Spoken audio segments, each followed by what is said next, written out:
പ്രിയപ്പെട്ട മക്കളെ, ഇന്ന് നമുക്ക് വിചിത്ര ജീവ് എന്ന ചാപ്റ്ററിൻ്റെ നിങ്ങളുടെ ടെക്സ്റ്റ് ബുക്കിലുള്ള ആക്ടിവിറ്റി നോക്കാം. ടെക്സ്റ്റ് ബുക്ക് ആക്ടിവിറ്റിയാണ് നമ്മൾ ചെയ്യാൻ പോകുന്നത്. രംഗ് ബരേം ലിഖേം, നിറം നൽകാം എഴുതാം. അതായത് ഈ മത്സ്യത്തിന് നിറം നൽകുക. എന്നിട്ട് നിങ്ങൾ ഇവിടേക്ക് എന്ത് ചെയ്യണം? ഈ മത്സ്യത്തിൻ്റെ പേര് എഴുതണം. മത്സ്യത്തിന് എന്താണ് പറയുക ഹിന്ദിയിൽ? മത്സ്യത്തിന് ഹിന്ദിയിൽ എന്താ പറയുന്നത്? മച്ചലി. എന്താണ്? മച്ചലി എന്നാണ് പറയുന്നത്. കണ്ടോ? ഇങ്ങനെ മച്ചലി എന്ന് എഴുതി കൊടുക്കുക. ഈ മത്സ്യത്തിന് നിങ്ങൾ നിറം കൊടുക്കുക. എന്നിട്ട് മച്ചലി എന്ന് എഴുതുക. ഇനി അടുത്തത് നോക്കാം.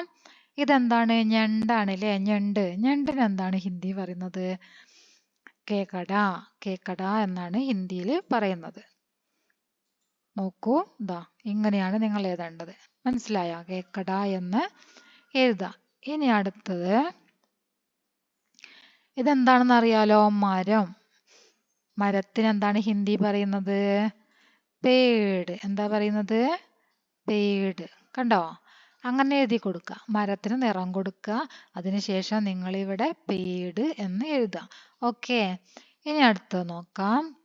ഖുഷി കോ ലക്ഷ്യ പർ പഹുഞ്ചായേ. ഖുഷിയെ ലക്ഷ്യസ്ഥാനത്ത് എത്തിക്കാനാണ് പറഞ്ഞിരിക്കുന്നത്. ഇത് ഖുഷിയാണ്. ഖുഷിയുടെ കയ്യിൽ എന്തുണ്ട്?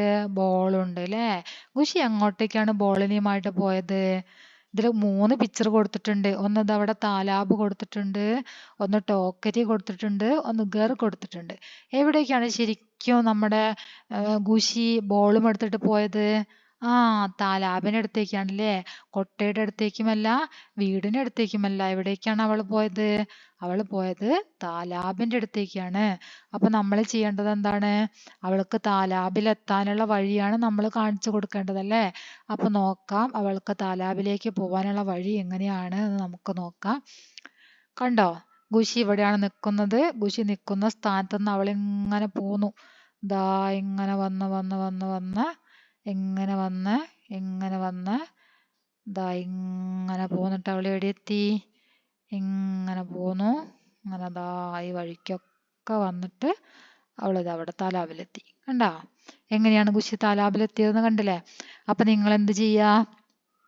ഖുഷിയെ താലാബിലെത്താനുള്ള വഴി നിങ്ങൾ വരച്ച് കാണിക്കുക. പെൻസിൽ കൊണ്ട് ഇങ്ങനെ വരച്ച് കാണിക്കട്ടോ. ഓക്കെ. ഇനി അടുത്ത വർക്ക് എന്താണെന്ന് നോക്കാം. അടുത്തത് ലിഖേം, എഴുതാനാണ് പറഞ്ഞിരിക്കുന്നത്.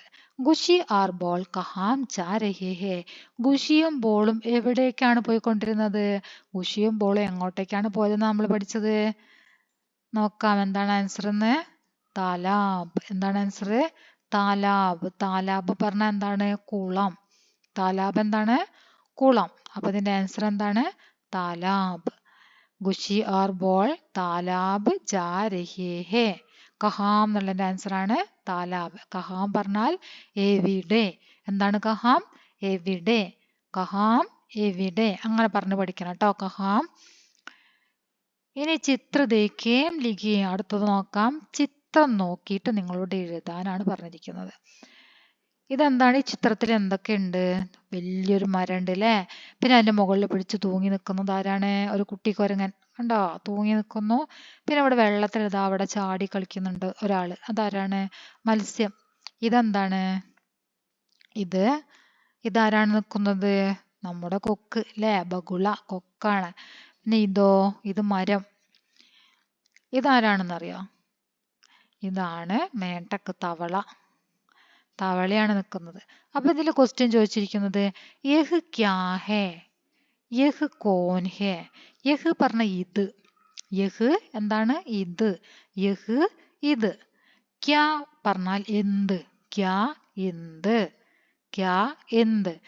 ക്യാ എന്നും കോൻ, കഹാം അതൊക്കെ നിങ്ങൾ കാണാതെ പഠിച്ചു വെക്കണം. ക്യാ പറഞ്ഞാൽ എന്ത്, കഹാം എവിടെ, കോൻ ആര്. കോൻ പറഞ്ഞാൽ എന്താണ്? ആര്. കോൻ എന്താണ്? ആര്. അപ്പൊ യഹ് ക്യാ ഹേ. യഹ് ക്യാ ഹേ ചോദിച്ചാല് ഇത് എന്താണ്? യഹ് കോൻ ഹേ, ഇതാരാണ്. നമ്മൾ ഇത് ആരാണ് എന്ന് ചോദിക്കുക ജീവനുള്ള ഇതിനാണല്ലേ? ജീവനുള്ള സാധനത്തിനാണ് നമ്മൾ ആര് എന്ന് ചോദിക്കുക. എന്ത് എന്ന് ചോദിക്കുന്നത് ജീവനില്ലാത്ത വസ്തുവിനെയാണ് നമ്മൾ എന്ത് എന്ന് ചോദിക്കുന്നത് ജീവനില്ലാത്ത വസ്തുവിനെയാണ്. അപ്പൊ ഇതിൽ ജീവനുള്ളതും ജീവനില്ലാത്തതും ഉണ്ട് അല്ലേ? യഹ് താലാബ് ഹേ എന്ന് നമ്മൾ ആൻസർ പറയുന്നത് എപ്പോഴാണ്? യഹ് ക്യാ ഹേ എന്ന് ചോദിക്കുമ്പോഴാണ് അല്ലേ? ഇതെന്താണ് എന്ന് ചോദിച്ചാലല്ലേ ഇത് താലാബാണ് എന്ന് നമ്മൾ ആൻസർ പറയാ. യഹ് കോൻ ഹേ എന്ന് ചോദിച്ചാൽ ഇത് യഹ് താലാബ് ഹേ പറയോ? ഇല്ല. ഇത് ആരാണ് എന്ന് ചോദിച്ചാൽ ഇത് താലാബാണ് അങ്ങനെ പറയില്ല അല്ലേ? അപ്പൊ ഇതിന്റെ ഈ രണ്ട് ക്യാ പറഞ്ഞാലും കോൻ പറഞ്ഞാലും എന്താണെന്ന് പഠിച്ചു വെക്കണം. എന്നാലാണ് നിങ്ങൾക്ക് ആൻസർ കറക്റ്റ് ആയിട്ട് എഴുതാൻ പറ്റുള്ളൂ കേട്ടോ. ക്യാ പറഞ്ഞാൽ എന്ത്. അപ്പൊ യഹ് ക്യാ ഹേ ചോദിച്ചാൽ എന്തെഴുതും? യഹ് താലാബ് ഹേ. ഇനി ഇവിടെ നിങ്ങൾക്ക് 3 എണ്ണം ഫില്ല് ചെയ്യാൻ വേണ്ടി തന്നിട്ടുണ്ട്. 2, 3, 4 നിങ്ങൾ ഫില്ല് ചെയ്യണം. അതായത് ഇവിടെയുള്ള ചിത്രങ്ങൾ, ഇവിടെ എന്തൊക്കെ ചിത്രങ്ങളുണ്ട്? ഇവിടെ ബന്ദറുണ്ട് അല്ലേ? ബന്ദറുണ്ട്, ബഗുളുണ്ട്, മേണ്ടക്കുണ്ട്, മച്ചലി ഉണ്ട്. മച്ചലിനെ നമ്മൾ നേരത്തെ പഠിച്ചു അല്ലേ? മച്ചലി നമ്മൾ നേരത്തെ പഠിച്ചതല്ലേ? അപ്പൊ നമുക്ക് പഠിക്കാത്തതിന് എഴുതാം. ബന്ദർ എഴുതാം, ബന്ദർ. പിന്നെ ആരാ ഉള്ളത്? ബഗുള, മേണ്ടക്കൊക്കെ ഉണ്ട് അല്ലേ? അപ്പൊ നമുക്ക് ഇവിടെ ആരെഴുതി കൊടുക്കാം? ഇവിടെ നമുക്ക് ബന്ദർ എഴുതി കൊടുക്കാം. യഹ് ബന്ദർ ഹേ. യഹ് കോൻ ഹേ. ഇത് ആരാണ് എന്ന് ചോദിച്ചാൽ എന്താ പറയാ? യഹ് ബന്ദർ ഹേ. യഹ് കോൻ ഹേ. യഹ് ബന്ദർ ഹേ. ഇനി അടുത്തത് എന്താണ് നോക്കാം. അടുത്തത് യഹ് കോൻ ഹേ. യഹ് മേണ്ടക് ഹേ. യഹ് കോൻ ഹേ ചോദിച്ചാല് യഹ് മേണ്ടക് ഇരിക്കുന്നുണ്ടോ? മേണ്ടക്. യഹ് മേണ്ടക് ഹേ എന്ന് എഴുതി. ഇനി അടുത്തത് എന്താണ്? യഹ് കോൻ ഹേ ചോദിച്ചാല് യഹ് ബഗുള ഹേ. ബഗുള ഇതെന്താണ്? ബഗുള. യഹ് കോൻ ഹേ ചോദിച്ചാൽ യഹ് ബഗുള ഹേ. ഇതൊക്കെ ജീവനുള്ളതാണ് അല്ലേ? ജീവനുള്ള ഇതൊക്കെ നമ്മളിവിടെ കോൻ എന്നതിന് ആൻസർ ആയിട്ട് എഴുതി കൊടുത്തു. യഹ് കോൻ ഹേ, യഹ് ബഗുള ഹേ. അതുപോലെ തന്നെ യഹ് കോൻ ഹേ, യഹ് മേണ്ടക് ഹേ. അടുത്തത് യഹ് കോൻ ഹേ ചോദിച്ചപ്പോ യഹ് ബന്ദർ ഹേ എഴുതി അല്ലേ? യഹ് ക്യാ ഹേ എന്നതിന്റെ ആൻസർ ആയിട്ട് നമ്മൾ എന്താണ് എഴുതിയത്? യഹ് താലാബ് അല്ലേ? യഹ് ക്യാ ഹേ, യഹ് താലാബ് ഹേ. അതുപോലെ തന്നെ യഹ് ഫൂൽ ഹേ, യഹ് പേട് ഹേ. അങ്ങനെയൊക്കെ നമുക്ക് ക്യാ എന്നതിന്റെ ആൻസർ ആയിട്ട് എഴുതി കൊടുക്കാം. മനസ്സിലായോ? ഇനി അടുത്തത് നോക്കാം. താലികാ ദേക്കേം ചിത്ര കോ രംഗ് ദേ. നിങ്ങളോട് ഇവിടെ തന്നിരിക്കുന്ന താലിക നോക്കിയിട്ട് ചിത്രത്തിന് നിറം കൊടുക്കാനാണ് പറഞ്ഞത്. ഇവിടെ കുറെ ചിത്രങ്ങളുണ്ട് നമ്മൾ പഠിച്ചത്. മേണ്ടക്ക് പഠിച്ചിട്ടുണ്ട്, കച്ചുവ പഠിച്ചിട്ടുണ്ട്, മച്ചലി പഠിച്ചിട്ടുണ്ട്, കൗവ, കാക്ക. കൗവ എന്താണ് കാക്കയ്ക്ക് പറയുന്നത്? കൗവ. അപ്പൊ നോക്കാം. ഇവിടെ എല്ലാ പേരും നമുക്ക് തന്നിട്ടുണ്ട്. കച്ചുവ. കച്ചുവ ആരാണ്? ഇതാ കച്ചുവ. ഇതാണ് കച്ചുവ. കച്ചുവ ആമ അല്ലേ? ഇതാണ് കച്ചുവ. ഇനി ആരാണുള്ളത്? മച്ചലി ഉണ്ട്. മച്ചലി. മച്ചലി നമ്മൾ നേരത്തെ പഠിച്ചു അല്ലേ? മച്ചലി ഇതാ. പിന്നെ ആരാളുള്ളത്? മേണ്ടക്ക് ഉണ്ട്. മേണ്ടക്ക് ഇതായിരിക്കണം മേണ്ടക്ക്. ഇനി അടുത്തതോ? ഫൂൽ. ഈ ചെടിയിലൊക്കെ പൂക്കളുണ്ട് കണ്ടോ? ഈ ചെടിയിലൊക്കെ പൂക്കള്. ഇനി കൗവ ആണ്. കൗവ അത് അവിടെ ഒറ്റയ്ക്ക് നിൽക്കണ കൗവ കണ്ടോ? അത്രയും പേരുകൾ നമുക്ക് തന്നിട്ടുണ്ട്. ഇനി പറഞ്ഞത് എന്താണ്? നിറം നൽകാനാണ് പറഞ്ഞത്. നിറം നൽകാൻ. രംഗ് പറഞ്ഞ നിറം നൽകാനാണ് പറഞ്ഞിരിക്കുന്നത്.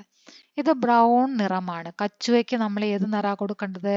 ബ്രൗൺ കളർ കച്ചുവയ്ക്ക് കൊടുക്കുക. ഈ കച്ചുവയ്ക്ക് നമ്മൾ ബ്രൗൺ കളർ കൊടുക്കുക.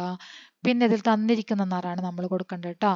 ബൂര പറഞ്ഞാൽ ബ്രൗൺ നിറത്തിനെയാണ് ബൂര എന്ന് പറയുന്നത്. പീല പറഞ്ഞ യെല്ലോ നിറത്തിനെയാണ് നമ്മൾ പീല എന്ന് പറയുന്നത്. അപ്പൊ ഈ പീല മഞ്ഞ നിറം കൊടുക്കേണ്ടത് ആർക്കാണ്? മച്ചലിക്കാണ്. മച്ചലി. ഈ മച്ചലിക്ക് എന്ത് ചെയ്യണം? മഞ്ഞ നിറം ഭംഗിയായിട്ട് കൊടുക്കുക. ഓക്കെ. ഇനി അടുത്തത് മേണ്ടക്കാണ്. മേണ്ടക്കിന് നമ്മള് ഹരാവർണ്ണാണ് കൊടുക്കേണ്ടത്. ഹര എന്ന് പറഞ്ഞാൽ പച്ച. ഹര പറഞ്ഞാൽ എന്താണ്? പച്ച. അപ്പൊ ഈ പച്ച നിറം നമ്മൾ മേണ്ടക്കിന് കൊടുക്കണം. പച്ച തവളയാവും അപ്പൊ അല്ലെ? മേണ്ടക്കിന് പച്ച നിറം കൊടുക്കുക. അടുത്തത് ഫൂലാണ്. ഫൂലിന് റെഡ് ആണ് തന്നിരിക്കുന്നത്. ലാൽ പറഞ്ഞാൽ ചുവപ്പ്. ചുവന്ന നിറം ഈ പൂക്കൾക്കൊക്കെ കൊടുക്കുക. കണ്ടോ? ഇവിടെയൊക്കെ പൂക്കളുണ്ട്. ആ പൂക്കൾക്കൊക്കെ എന്ത് ചെയ്യണം? ചുവന്ന നിറം കൊടുക്കണം. ഇനി അടുത്തത് കറുത്ത കളറാണ് തന്നിരിക്കുന്നത്. കാല, ബ്ലാക്ക് കളർ അല്ലേ? കാല, കാല പറഞ്ഞാല് കറുപ്പ്. കാല പറഞ്ഞ എന്താണ്? കറുപ്പ് നിറം. കറുപ്പ് നിറം ആർക്കാണ് കൊടുക്കേണ്ടത്? കൗവയ്ക്ക്. കൗവ, കൗവ, കൗവ പറഞ്ഞ കാക്ക. അപ്പൊ ഇത്രയും നമുക്ക് ഇവിടെ ഇത്രയും കളർ കൊടുക്കാൻ വേണ്ടിയിട്ട് ഇത്രയും ജീവികളെ തന്നിട്ടുണ്ട്. തവള, അതുപോലെ തന്നെ മീൻ, ആമ, കാക്ക, ഇതിനൊക്കെ നമ്മൾ എന്ത് ചെയ്യണം? കളർ കൊടുക്കണം. പൂക്കൾക്കും അവിടെയൊക്കെ പൂക്കളുണ്ട്. ഈ പൂക്കൾക്കൊക്കെ ഏത് കളറാണ് കൊടുക്കേണ്ടത്? ലാല് അല്ലേ? അപ്പൊ നിങ്ങൾക്ക് എക്സാമിന് ചോദിക്കുന്നത് നിറത്തിന്റെ പേരായിരിക്കും. നിങ്ങൾക്ക് ഇങ്ങനെ നിറം തരും. നിറം ഇതായി കളർ ഇങ്ങനെ തരും. കളർ മാത്രം മഞ്ഞ കളർ തരും, പച്ച കളർ തരും, ചുവന്ന കളറ്, ഈ കറുപ്പ്, ഇങ്ങനെയുള്ള ഈ കളർ മാത്രം നിങ്ങൾക്ക് തന്നിട്ട് ഇതിനൊക്കെ എന്താണ് പറയാന്ന് നിങ്ങളോട് ചോദിക്കും. ഹിന്ദിയിൽ എന്താണ് പറയാന്ന്. അപ്പൊ നമ്മൾ എഴുതി കൊടുക്കണം അല്ലേ? അപ്പൊ ഈ കളറുകളൊക്കെ നിങ്ങൾ കാണാതെ പഠിക്കണം. ഭൂര, പീല, ഹര, ലാൽ, കാല, ഈ കളറുകളൊക്കെ നിങ്ങൾ എന്ത് ചെയ്യണം? കാണാതെ പഠിക്കണം. ഭൂര പറഞ്ഞാൽ എന്താണ്? പീല പറഞ്ഞാൽ എന്താണ്? ഏത് കളറാണ് എന്നുള്ളത് നമ്മൾ പഠിക്കാം. മനസ്സിലായോ? പറഞ്ഞു തന്നല്ലോ ഏതൊക്കെ കളറാണ് എന്നുള്ളത്. അപ്പൊ അതൊക്കെ ഓരോന്നും കാണാതെ പഠിച്ചു വെക്കുക. ഓക്കെ, എക്സാമിന് ചോദിക്കും. അന്നേരം നിങ്ങൾ എഴുതി കൊടുക്കണം. ഇനി അടുത്തത് ചിത്ര ദേഖേ ഓർ ഖാലി സ്ഥാൻ വരെയും. ചിത്രം നോക്കിയിട്ട് ഇവിടെ കാലിയായ സ്ഥലം ഉണ്ടല്ലോ, അവിടെ നിങ്ങളോട് ഫില്ല് ചെയ്യാനാണ് പറഞ്ഞിരിക്കുന്നത്. ഇവിടെ ഒരു ബന്ദറാണല്ലോ അല്ലേ? ഒരു ബന്ദർ. ഏക് ഒന്നിനെന്താ പറയുന്നത്? ഏക്, ഏക് ബന്ദർ. ഒന്നായത് കൊണ്ടാണ് ഇതിനെ ബന്ദർ എന്ന് മാത്രം പറഞ്ഞത്. ഇവിടെ ദോ അല്ലെങ്കിൽ തീൻ എന്നാണ് എന്ന് കരുതുക. രണ്ടോ മൂന്നോ ഒന്നിൽ കൂടുതൽ ഉണ്ട് എന്ന് വിചാരിക്കുക. പാഞ്ച് അതിലേതെങ്കിലും ഒന്ന് വിചാരിക്കുക. രണ്ടിൽ കൂടുതൽ ഉണ്ടെങ്കിൽ ഇവിടെ ബന്ദർ എന്നല്ലേ എഴുതുന്നത്. ബന്ദർ അതിന് വ്യത്യാസം വരും. കുരങ്ങൻ എന്ന് മാത്രമേ ഉള്ളത്. കുരങ്ങുകൾ കുറേ എണ്ണം ഉണ്ടാകുമ്പോൾ കുരങ്ങന്മാർ എന്ന് പറയില്ലേ? അപ്പൊ ബന്ദരേം എന്താ പറയാ? ബന്ദരേം എന്നാണ് വരിക. പക്ഷെ നമുക്കിവിടെ ബന്ദർ മാത്രം ഒന്നാണ് ചോദിച്ചിട്ടുള്ളൂ. അപ്പൊ അത് ബന്ദർ. ഇനി ഇവിടെ രണ്ടെണ്ണം ഉണ്ട് ആമ അല്ലേ? രണ്ടാമയുണ്ട്. ഇവിടെ എന്താ കൊടുക്കുക? ദോ എന്ന് കൊടുക്കണം. ദോ. നിങ്ങൾക്ക് ഇവിടെ താഴെ തന്നിട്ടുണ്ട് ഏക്ക്, ദോ, തീൻ, ചാർ, പാഞ്ച്. ഇത് നിങ്ങൾ കാണാതെ പഠിക്കണം കേട്ടോ. ഏക്, ദോ, തീൻ, ചാർ, പാഞ്ച് നിങ്ങൾ കാണാതെ പഠിക്കണം തീർച്ചയായിട്ടും. ഇത് എക്സാമിന് ചോദിക്കും. 5 വരെയുള്ള എണ്ണം എഴുതി പഠിക്കുക. ഏക്ക്, ദോ, തീൻ, ചാർ, പാഞ്ച് എഴുതി പഠിക്കട്ടോ. അപ്പൊ അതിനെയാണ് നമ്മൾ ഇവിടേക്ക് ചേർത്ത് കൊടുക്കേണ്ടത്. ഇവിടെ ദോ കച്ചുവേ, കച്ചുവേ, കച്ചുവ എന്നാണ് ഒന്നാണെങ്കിൽ പറയാ. ഒന്നിൽ കൂടുതലായത് കൊണ്ടാണ് ഇതിനെ കച്ചുവേ എന്ന് പറഞ്ഞത് കേട്ടോ. ഇനി അടുത്തത് 3 എണ്ണം ഉണ്ട്. ബഗുള, 3 ബഗുള ഉണ്ട്. അപ്പൊ ഇവിടെ തീൻ ബഗുളേ, ബഗുളേ, ബഗുള എന്നല്ലല്ലോ ഇവിടെ എഴുതിയിരിക്കുന്നത്. ബഗുളേ എന്നാണ്. കാരണം എന്താണ്? കൊക്കുകൾ, കൊക്കുകൾ ഉണ്ട്. ഒരു കൊക്കല്ല ഉള്ളത്, കൊക്കുകൾ. അതുകൊണ്ടാണ് ബഗുളേ എന്ന് പറഞ്ഞത്. ഇനി ഇവിടെ മത്സ്യങ്ങളാണുള്ളത്. ഒരു മത്സ്യമല്ല, മത്സ്യങ്ങൾ ഉണ്ട്. 4 മത്സ്യം ഉണ്ട്. അപ്പൊ ഇവിടെ എന്താ എഴുതേണ്ടത്?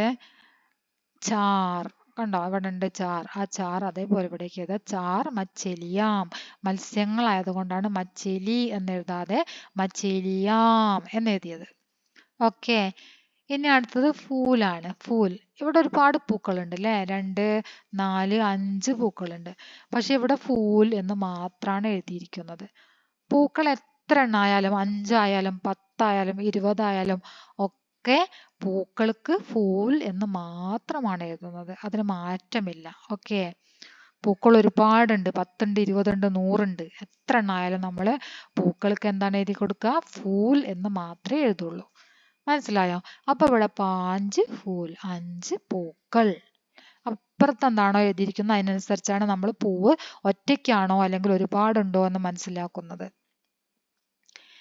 ഇവിടെ ഏക്കാണെങ്കിൽ ഒരു പൂവേ ഉള്ളൂ എന്ന് നമുക്കറിയാം. ഇവിടെ 10 എന്നുണ്ടെങ്കിൽ 10 പൂക്കൾ ഉണ്ടെന്ന് നമ്മൾ അറിയാം. അങ്ങനെയാണ്. അതല്ലാതെ ഈ പൂവിന് മാറ്റം വന്നിട്ട് നമ്മൾ എത്ര പൂക്കളുണ്ട് എന്ന് പറയാൻ നമുക്ക് പറ്റില്ല. ഫൂൽ അങ്ങനെ തന്നെ എഴുതി കൊടുക്കുകയാണ് ചെയ്യുക. മനസ്സിലായില്ലേ? ഇനി അടുത്തത് നോക്കാം. പഹ്ചാനെ ഗംബാ ബരേം. ഇവിടെ നിങ്ങൾക്ക് ഒരു ബോക്സ് ഫില്ല് ചെയ്യാനുണ്ട്. ഇത് വളരെ സിമ്പിളാണ്. ച, ചിടിയ, ച എന്നുള്ള അക്ഷരത്തിലുണ്ട് അല്ലേ? ഇത് ച എന്ന അക്ഷരമാണ്. നിങ്ങൾക്ക് അറിയാം ച എന്ന അക്ഷരമാണ്. അപ്പൊ ച എന്ന അക്ഷരത ഇതിലുണ്ടല്ലോ. അതേപോലെ ക എന്ന അക്ഷരമുള്ള ഇനി നമ്മൾ ഇതൊന്ന് കണ്ടെത്തണം. മനസ്സിലായോ? ഇവിടെ 2, 4, 6, 2, 4, 6, 8, 9 എണ്ണം തന്നിട്ടുണ്ട്. ഇതൊന്നും നമ്മൾ ക എന്നുള്ളത് കണ്ടെത്തണം. നിങ്ങൾ ഇങ്ങനെ നോക്കുക, എവിടെയാണ് ക ഉള്ളത്, ഇങ്ങനെ നോക്കുക. ഇതിൽ ക ഉണ്ടോ, ഇതിൽ ക ഉണ്ടോ, ഇതിൽ ഫസ്റ്റ് ക ഉണ്ട് അല്ലേ, ഇതിൽ ഫസ്റ്റ് ക ഉണ്ട്. അപ്പൊ കലിയാം, കലിയാം ഇവിടേക്ക് എഴുതാം. ചിടിയാം, കലിയാം ഇവിടെ എഴുതി. ഇതിലുണ്ട് കാന്ന്, കാ എന്നുള്ള കായുണ്ട്. പക്ഷെ നമുക്ക് താ എന്നുള്ള അക്ഷരം വരുന്നുണ്ട്. കണ്ടോ, താ എന്നുള്ള അക്ഷരം വരുന്നുണ്ട്. അപ്പൊ നമുക്കിത് എടുക്കണം. ഫസ്റ്റ് വരുന്നത് നോക്കി എടുത്തോട്ടോ. ഫസ്റ്റ് വരുന്നത് നോക്കാം. ഫസ്റ്റ് കാ അക്ഷരം വന്നാ ഇവിടേക്ക് എഴുതാം. താ, താ എന്നുള്ള അക്ഷരം ഇവിടെ, ഫസ്റ്റ് വന്ന താ ഇതാണ്. തിനുക്ക. ആ ഫസ്റ്റ് വന്ന തായനെ നമ്മൾ എന്ത് ചെയ്യുക, അങ്ങോട്ടേക്ക് എഴുതാം. തിനുക്ക എന്ന് എഴുതി. ഇനി അടുത്തത് ആരാ വരുന്നത്, രാ. രാ ഫസ്റ്റ് വരുന്നത് രാത്ത്. കണ്ടോ, രാത്ത്. ആ രാത്ത് നമ്മൾ ഇവിടേക്ക് എഴുതി. പിന്നെ സാ വരുന്നത് ഏതാണ്, സാദാ സുബഹ്. ഏതാണ്, സുബഹ്. ഇതാണ് പിന്നെ വരുന്നത്. അപ്പൊ ആ സുബഹ് നമ്മൾ ഇവിടേക്ക് എഴുതി. ഇനി പാ വരുന്നതാണ്. പാ എന്ന ആദ്യം വരുന്നത് ഏതാണ്, ഇവിടെ അങ്ങനെ നോക്കുക, പേട്. കണ്ടോ, പാ, പേട്. ആ പേടിനെ നമ്മൾ ഇവിടേക്ക് എഴുതി. പിന്നെ ഗ, ഗ എന്ന ആദ്യം വരുന്നത് കണ്ടെത്ത്. ഗ എന്ന ആദ്യം വരുന്നത് ഗായല്ലേ, ദായാണോ, ഗ ഉണ്ടല്ലോ, ഗ. ഗർ. ഗ എന്നുള്ള ഇവിടെ ഉണ്ട് അല്ലേ. എന്താണ്, ഗർ. ഇവിടെ ഉണ്ട് ഗർ. ആ ഗറിന് നമ്മള് ഇവിടേക്ക് എഴുതാം. ഗ എന്നതിന് ഗർ ഇവിടേക്ക് എഴുതാം. പിന്നീട് രണ്ടാമത്തെ ഗായാണ്. രണ്ടാമത്തെ ഗ വെച്ചിട്ട് ഇവിടെ എന്താണ് വന്നിരിക്കുന്നത്, ഗുഷി. ഗുഷി ആരാണ്, നമ്മുടെ ഈ കഥയിലെ കഥാപാത്രമാണ് ഗുഷി അല്ലേ. അപ്പൊ ആ ഗുഷി എന്ന പേര് നമ്മൾ ഇവിടേക്ക് എഴുതി കൊടുത്ത്. പിന്നെ ദാ വെച്ചിട്ട് എന്താണ് വന്നിരിക്കുന്നത്, ധൂബ്. ധൂബ്. ഈ ധൂബ് നമ്മള് താഴെ, ഏറ്റവും താഴെ ദാ വരുന്ന ധൂബ് ഇവിടേക്ക് എഴുതി കൊടുക്കുക. ഓക്കെ. അപ്പൊ ഇത്രയാണ് നിങ്ങൾക്ക് ഇതിൽ ചെയ്യാനുള്ള വർക്ക്. അതൊക്കെ നന്നായിട്ട് നോക്കിയിട്ട് ചെയ്യുക. ഇത് നിങ്ങൾ സ്വയം കണ്ടെത്തണം. കാരണം നിങ്ങൾ അക്ഷരം പഠിച്ചു വരുന്ന കുട്ടികളാണ്. അപ്പൊ നിങ്ങൾ സ്വയം തന്നെ ഇത് ചെയ്യണം. നോക്കി ചെയ്യരുത്, എവിടെയെങ്കിലും ചെയ്ത് വെച്ചത് നോക്കി ചെയ്യരുത്. നിങ്ങൾ സ്വയം കണ്ടെത്തി ചെയ്യുക. അങ്ങനെ ആകുമ്പോഴാണ് നിങ്ങൾക്ക് പഠിക്കാൻ പറ്റുള്ളൂ. ഓക്കെ. എങ്ങനെ ചെയ്യണം എന്നത് പറഞ്ഞു തന്നില്ലേ, അതിനനുസരിച്ചിട്ട് നിങ്ങൾ ചെയ്യാട്ടോ. അപ്പൊ ഇത്രയാണ് നമ്മുടെ ഈ ചാപ്റ്ററിലെ വർക്കുള്ളത്. എല്ലാവരും ഈ വർക്കുകളൊക്കെ സ്വയം തന്നെ ചെയ്യാൻ ശ്രമിക്കുക.